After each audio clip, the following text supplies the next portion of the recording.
Welcome back to Old Testament Survey. This is our third lecture as we journey through the Old Testament. My name is Dr. Tracy Pano, and we will be looking this week at the poetic books of the Old Testament. This is the third unit in our textbook, the third grouping of books in the Old Testament, and we're going to take a brief survey and a brief introduction into those books, the poetic books, or what's called the wisdom literature. First of all, let's identify which books are in this section, in the poetical books of the Old Testament. Of course, there's Job, Psalms, Proverbs, Ecclesiastes, and Song of Songs, or sometimes called the Song of Solomon. These 5 books make up this section of the poetry of the Hebrew Bible, or the poetical books of our Christian Old Testament. Now, there are certain characteristics of these books that that are shared in ancient Near East literature. Poetic literature is not unique to the Hebrews. It's not unique to the Hebrew Bible or the Christian Bible, but it was part of the ancient Near East culture. There's this poetic literature, this wisdom literature that exists in Mesopotamia and exists in Egypt and throughout the ancient Near East. The poetic literature shares some of these common characteristics. First of all, it's very potent literature. In other words, it really addresses a broad range of human experience and human emotion. Most of these books and most of the themes of these books are human in nature. They're not historically oriented, but they're impacted by history. What do I mean? They don't tell us history. That's not their purpose. That's not what they're trying to do, although there are historical elements. Various authors are identified throughout these books and this literature. We can find and we can place certain literature in certain contexts. But that's not the purpose of this literature. It's not to tell us history. It's impacted by history. You have to understand the history behind what is being said, but it is not trying to do history. Another characteristic of poetic literature in the ancient Near East was, especially this Hebrew poetic literature, is that it speaks for humanity. It's not speaking from God's perspective. It's not God speaking to man, or if we're going to be more accurate in the ancient Near East, it's not the gods speaking to humanity, but this is humanity's response. Humanity's speaking to God and speaking to others, maybe about God, but it's not a "thus saith the Lord." Therefore, it's very different from the prophetic books that we'll be looking at in our next chapter. The prophetic books are "Thus saith the Lord." This is the Lord speaking through people, through a messenger to humanity or to a group of people. This is not poetic literature, does not speak for God. It's humans speaking to God or about God. You see this in several of the books. Just for example, Ecclesiastes is essentially a monologue. It's not a dialogue with God. It's not really man speaking to God and God speaking back to man. It really is just a human being who is wrought with emotion, wrought with despair, that is speaking out and crying out, really to no one in particular. Sometimes it might be directed to God, other times it just might be a lament. But Ecclesiastes is essentially this monologue from the author. Song of Songs. That's not God telling us or speaking to us. It's a story of human love between a man and a woman. So it's God's. It's not God speaking to humanity. It is humanity that is speaking to God or for God. Another element of ancient poetic literature is that they are universal. They are covering emotions and experiences that it could be applied to any human in any situation. It's things that we all experience. So there are questions that we have, there are emotions that we experience or that we do. There are relationships, and it's very universal in nature. So it covers the problem of suffering, such as in the book of Job. It talks about love, the Song of Songs, discouragement, Ecclesiastes, wisdom, or looking for keys to successful living, as in the Proverbs, and then the meaning of meaning or the transience of life. In other words, searching for what is it all about. And again, remember, this is not God speaking to man or humanity. It is humanity trying to grapple with these questions, these universal issues that we all experience. It doesn't matter what time you are in history, what place you are as far as geography, ethnicity. These are issues that are universal that we all are going to experience. And that's why they ring so true, even to us today as we read this literature. We feel the emotion ourselves because we have lived it, we have been there. Some other characteristics of poetic literature is the challenge and the questions. This literature does not back away from hard questions. There's a willingness to challenge the prevailing thought that people just kind of assume this is what we're supposed to say or this is what we're supposed to do. But we find in these books, in Job and in Psalms and in Proverbs, Ecclesiastes, even Song of Songs, to be able to deal with issues that we might be grappling with inside but find difficult to put into words, or are embarrassed or reluctant to share our doubts or our experiences, our emotions with other people. And it's only maybe when we've reached the end of our rope or the bottom of the barrel that we cry out the emotion, we cry out our experiences. And this is what this literature does. It has a willingness to challenge the prevailing thought. This poetic literature is deeply personal, and it demonstrates the importance of these individual emotions, of what we each go through. Where in the Pentateuch, we have individuals, but it's pointing towards a community, a people of God that are going to be delivered and going to be able to be a people that God works in and through to reveal himself to all of humanity. You have the historical books that are telling the story of this nation and their struggle to obey God. And sometimes, even in that literature, we try to find ourselves. We can hear God's voice, and we see God speaking to a people or a people group. But in this poetic literature, the individual comes to the forefront. It's the individual that struggles with these emotions and these circumstances and these situations in the privacy of their own minds and their own hearts. And sometimes in the darkness of that long, hard night. But there's a willingness here to challenge those thoughts and to be able to challenge what might be said out in public, to be able to bring those questions that we have in the dark and bring them to light and bring them to God, searching for the answer. And that's what this poetic literature does. It kind of gives voice to those private thoughts and those private questions and those private issues that we deal with. The other genres of the Old Testament, they focus on the community and on the nation of Israel. The individual comes to the forefront in the poetic books. These books consider humanity's thoughts about God rather than overtly demonstrating a search for God.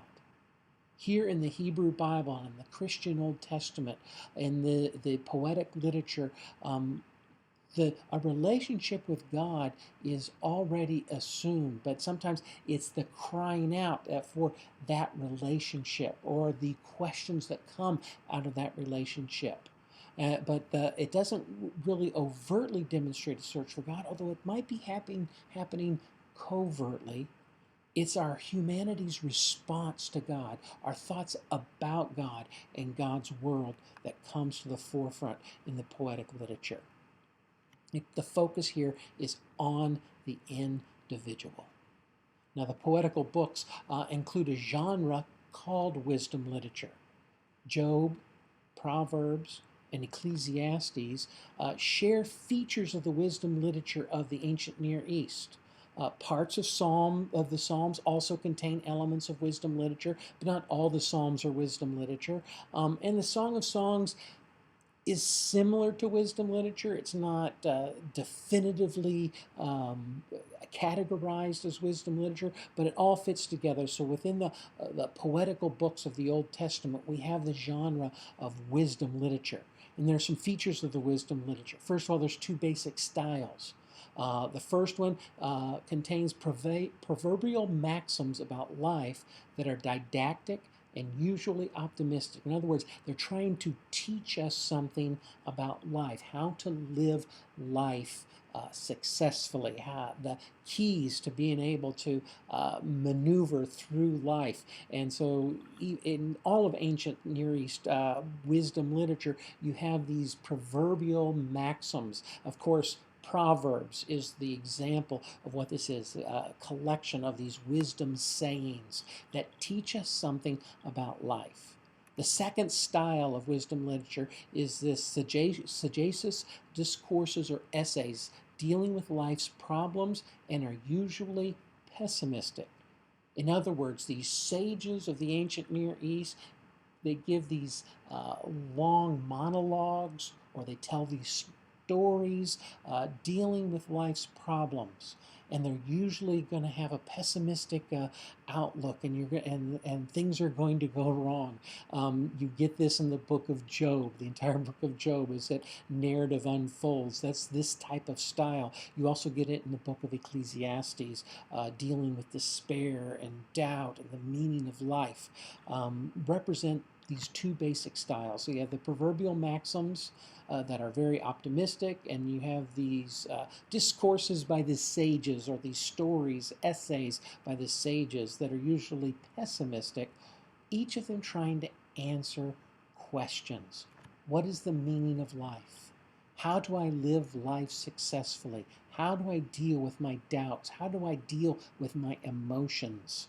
And we give words and flight to those types of contexts of the human condition. Now, the Old Testament wisdom literature incorporated elements of the culture of the ancient Near East. We can see when we study the wisdom literature of the Bible, we can see how the ancient Hebrews, the ancient believers in Yahweh, incorporated some of the same elements and wisdoms and way they lived their lives in that culture, except with one very important distinction. It was without the polytheistic elements. I said it before in previous lectures that one of the unique, if not the most unique element of Abraham's faith that then becomes in his family, the Israelites, as they are coming out of Israel and have the covenant Sinai as Moses is leading them, and then as they come into the land and begin to possess the promised land of the Levant, this land bridge, one of the distinguishing characteristics is the belief that there was only one true God, this monotheism in a polytheistic world. And it was because the wisdom of the Hebrews, the wisdom of Israel, is rooted in the belief that the Lord our God is one. In the Old Testament, the foundation of wisdom is the fear of the Lord. And that really takes us back to Psalms 1:7, that says, "The fear of the Lord is the beginning of knowledge. Fools despise wisdom and instruction." So it becomes very important to be able to set the context where in the ancient Near East, they would have these different entities, deities that battle, one good, one bad, one bringing rain, one bringing sunshine, one bringing storms, and one bringing the wind or the relief from the storms. And here you have trying to grapple with the wisdom in the context of a belief in one God. And you get this battle between how can one God answer all of life's questions? And that is the overarching theme of the biblical wisdom literature. How one God, all powerful, all loving, with a purpose for a people, how does wisdom spring forth from that faith? Well, let's look at the very individual books, and we can begin to see, just from a brief overview of the books, we can begin to see how those questions are dealt with and grappled with, and how answers come out of the questions. Looking at the book of Job. This narrative reads like a play from beginning to end. It begins to unfold before us. The author, we don't know who the author is, but assumes an omniscient point of view. Like the author knows about a dialogue between God and the adversary. He understands what the whole circumstances of Job before, during, and after, and what's going through the minds of Job and his wife and his friends. So the author is telling the story. The point of the story is not, was Job a real person? Did this happen historically? Could it have happened historically? Of course it could. Does it matter? Not to the intent of the literature of the story. It's grappling with the issues of the problems of human suffering and God's sovereignty. The speeches that are the central element of the book deal with these problems and trying to understand how, in this Hebrew perspective of monotheism in the ancient world, how can the only true God, who is both all-powerful and all-good, allow evil and suffering to exist? In the end, God reminds Job and his friends who he is. The whole narrative unfolds. It's this very human story that takes place, and it isn't until the very end that God comes to speak to the situation. And he reminds them that he is sovereign, that he is all-powerful, the creator of the world, and who are they to question his motives or the way that he does things? And in the end, Job repents. He was faithful, but he was wavering among the suffering. He repents. And God rewards that repentance and his faithfulness by restoring fortunes to him to illustrate the way we respond is not to question God's sovereignty, but to obey and to be faithful. His friends are reprimanded for their faithless response to Job's condition. And Job is rewarded for repenting and allowing his faith to be restored and to grow. The book of Psalms is a collection of poems, hymns, wisdom sayings, and songs. It's attributed to various authors. Many of them, of course, King David. You have Asaph. You have the sons of Korah. You have a few that are Psalms of Moses, a couple that are from Solomon, and then you have about 50 of them that are unknown or unattributed. We don't know who the authors are, but you have many different authors over the course of many generations, that they're all gathered together in this collection of hymns and songs and sayings that the nation of Israel collected and gathered and would sing and recite and help them, remind them as they were going through the various aspects of life how to respond to a one true God. The Psalms speak of a shared humanity. They speak to kings and commoners alike. They are the voice of people, not just a select people, of all people. It gives voice to what we go through. The Psalms help us to be honest with ourselves and with God. We can't fool God anyway, so why hide our emotions and our doubts and our thoughts from him? but to be able to put words to those, and that's what the Psalms do. It helps us put words and lyrics to the human condition. They do not avoid problems. The Psalms speak of and speak to our broken lives. We can find something in the Psalms that reflects our situations, our emotions, our pain, our joy. John Calvin, in his commentary in the book of Psalms, makes this statement: or rather, the Holy Spirit has here drawn to life all of the griefs, sorrows, fears, doubts, hopes, cares, perplexities, in short, all the distracting emotions with which the mind of men are wont to be agitated. The other parts of Scripture contain the commandments which God enjoined his servants to announce to us. But here, the prophets themselves, seeing they are exhibited to us as speaking to God and laying open all their innermost thoughts and affections, call or draw each of us to the examination of himself, in particular in order that none of the many infirmities to which we are subject and of the many vices with which we abound may remain concealed. It is certainly a rare and singular advantage when all lurking places are discovered, and the heart is brought into the light, purged from that most baneful infection, hypocrisy. The Psalms give voice to all the emotions, the wide range of the human experience. Listen to some of these Psalms and try to put yourself in those situations. Perhaps you've been in circumstances where you have felt the same type of emotions.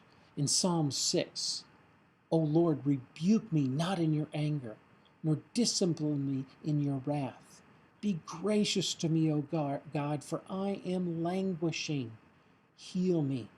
O Lord, for my bones are troubled. My soul also is greatly troubled. But you, O Lord, how long?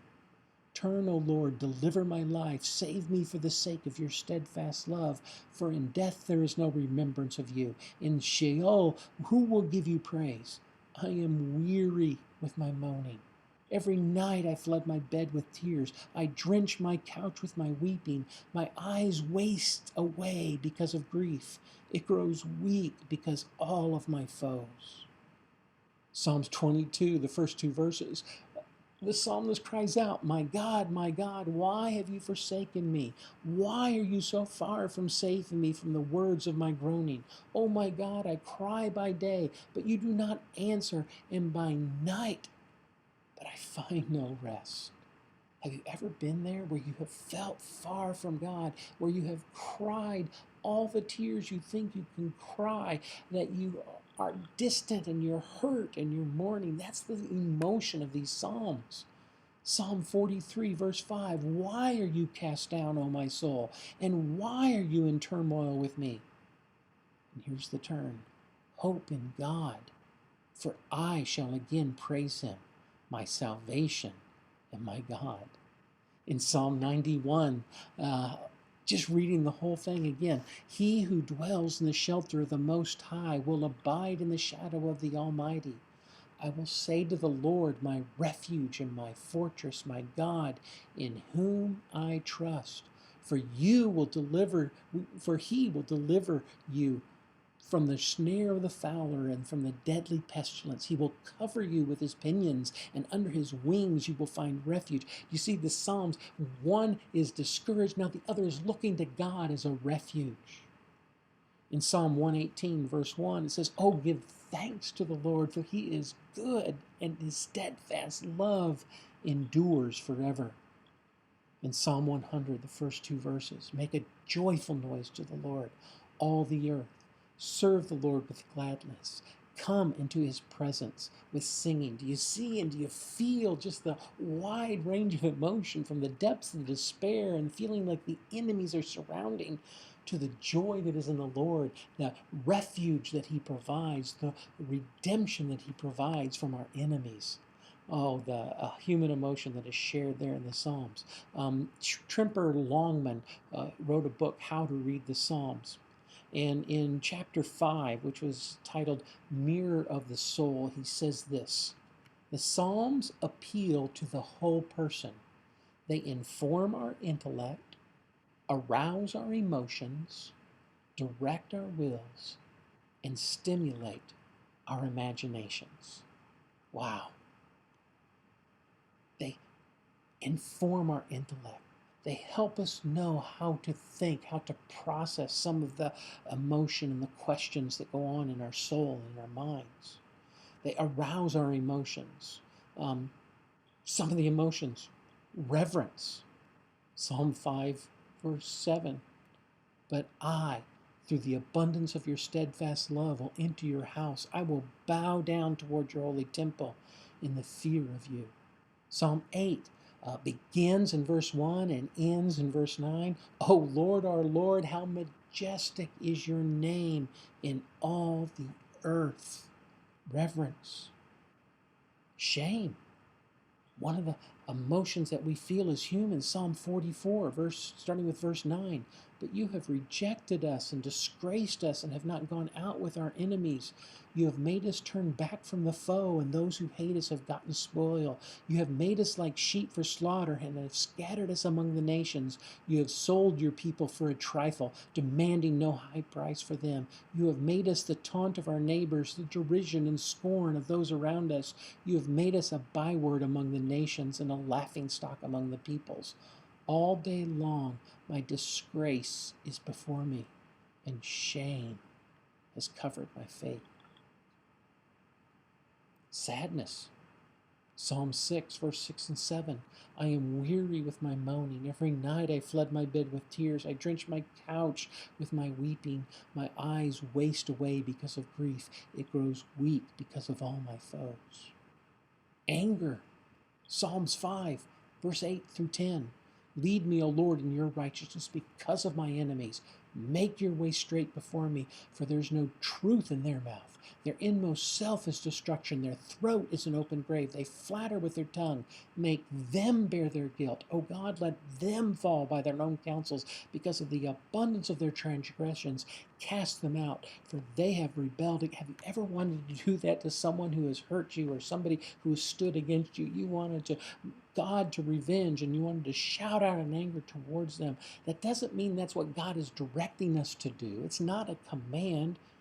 It's just expressing and putting words to those emotions and seeing how God responds. Psalm 109, verse 6 starts, appoint a wicked man against him. Let an accuser stand at his right hand. You can tell the psalmist here is angry. When he is tried, let him come forth guilty. Let his prayer be counted as sin. May his days be few. Wow, this is mean. May another take his office. May his children be fatherless and his wife a widow. He's wanting his enemy to die. May his children wander about and beg, seek food. Is this the heart of God? No, but is it the heart of man crying out to God? In all honesty, yes. Doubt. Psalm 73. All in vain have I kept my heart clean and washed my hands in innocence. For all the day long I have been stricken and rebuked every morning. If I had said, I will speak thus, I will have betrayed the generation of your children. When I thought how to understand this, it seemed to me a wearisome task. It's just putting this human words again to this human emotion. Love. Psalm 18:1. I love you, O Lord, my strength. Psalm 26:8. O Lord, I love the habitation of your house and the place where your glory dwells. The Psalms appeal to the whole person. They inform our intellect, arouse our emotions, direct our wills, because the Psalms then point us toward God. They point us towards who He is and how He responds to the human condition. And it stimulates our imagination. The next book in the Poetical books is the book of Proverbs. Now, a proverb is a succinct and persuasive saying, proven true by experience. Again, remember this genre of literature is giving voice to our emotions and it's answering our questions. It's grappling with the circumstances and situations that we experience. It is not thus saith the Lord, it is us crying out to the Lord. So Proverbs are these sayings that are proven true by our experiences. They are popularly attributed to Solomon, but are a collection from different authors and sources. Solomon's Proverbs are generally contained in chapters 10 through chapter 22, verse 16. Again, there's some in chapters 25 through 29 that were collected by the scribes of Hezekiah much later than Solomon. But generally, these Proverbs in the Hebrew Bible are in the line of Solomon. They're attributed to Solomon. They are Solomon-like in a lot of it, but there are many different authors, and this is a collection of these sayings. It's important to know that Proverbs are principles, not promises. Again, this is not God speaking to us and promising us. It is humanity who has found something to be true through experience, through their relationship with God and their relationship in God's world, that they've discovered these true. So they're principles, not promises. Give you an example. Proverbs 22:6. Train up a child in the way that he should go, in the right way. And when they are old, they will not depart, or they will not stray from it. That's not a promise. I know many Christian parents who have raised their children in faith, and then their children rebelled, and they go, what about God's promise that if we trained up a child in the right way, that they won't stray from it? God promised it. No, it's not a promise. It's a principle. And it's generally true that when you train up your children in the faith and in the right way, that they will remember it and that they will come back and they'll live by it and they'll reverberate it. But remember, this is not God speaking to us. It is humanity speaking to God in this type of literature. Proverbs are instructions, not commands. They essentially are how to live successfully in relationship to God and His world. Proverbs are instructions, not commands. Proverbs are general observations about how life works. As we read that, we can understand that it's giving voice to our issues, and it's also giving direction to our lives. The Proverbs are how to live successfully in relationship to God and His world. The final two books in the poetical books or the wisdom literature is Ecclesiastes and Song of Songs. These books deal with important aspects of the human experience. Despair, the book of Ecclesiastes, and love, Song of Songs. Ecclesiastes demonstrates how faith in God can triumph over doubt. Ecclesiastes shows that doubts need to be grappled with honestly. Don't push them down. Don't ignore the doubts. God is not afraid of our doubts. He doesn't say that we're lost because of our doubts. We're lost because of our disbelief. We all have doubts. We just need to grapple with them honestly and go to God. In the end, the conclusion is that life without trust in God becomes truly meaningless. But that we are supposed to remember the God of our youth. We're supposed to turn to God and trust in Him, even in the midst of all of our questions. Song of Songs celebrates the love shared between a man and a woman. Song of Songs affirms our sensuality, the human condition, our sexuality, and it demonstrates the context where we, as God's creation, can experience the most intimate human relationship in a positive way. It celebrates the love shared between a man and a woman in a committed, monogamous relationship. It celebrates married love. And here we don't have people speaking to God. We don't have God speaking to man. It is a story of how a man and a woman in a committed, loving relationship can experience God's creation of that intimacy with one and another in a positive way. And it's a celebration.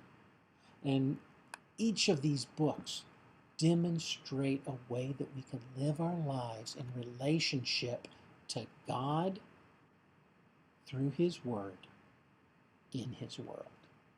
To conclude, I guess, best just a picture of my wife and I as we were overlooking Jerusalem from the Mount of Olives. Just a reminder that God still speaks to us today, and we can still speak to Him. The wisdom literature, the books of poetry of the Old Testament give words to our emotions and our circumstances and our situations. It will lead us and they will guide us to God's truth, to God's wisdom, to being able to live our lives according to His Word and with His purpose in mind. Well, God bless you as you read through our text, as you read through our writing, the biblical text, and as you do your homework assignments. I hope as you hear these words and it gives voice to your own circumstances and your own situations, that God will speak to you and show you that you can have faith, that He will reward those who earnestly seek Him. God bless you.